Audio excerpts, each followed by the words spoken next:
demonstration af forsvarets nye køretøjer samt de køretøjer, som der står på museum rundt omkring i landet. Venstre hånd herude. Venstre hånd herude. Er det en pointer? Ja. Okay. Så senere på dagen, så vil der så være en skydedemonstration med også både de gamle og de nye køretøjer.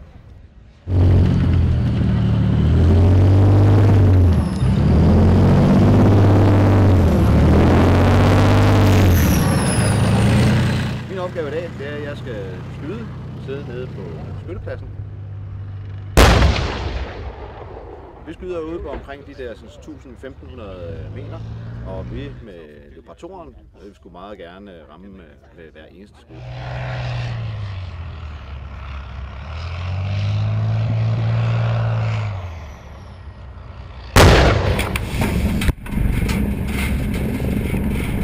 Hjælperens opgave, det er selvfølgelig at lade kanonen og sørge for, at den er klar til skud.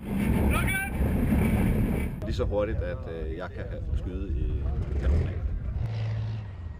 Og så vil der så være en skydning med forsvarets museumskampvogne Leopard 1A5.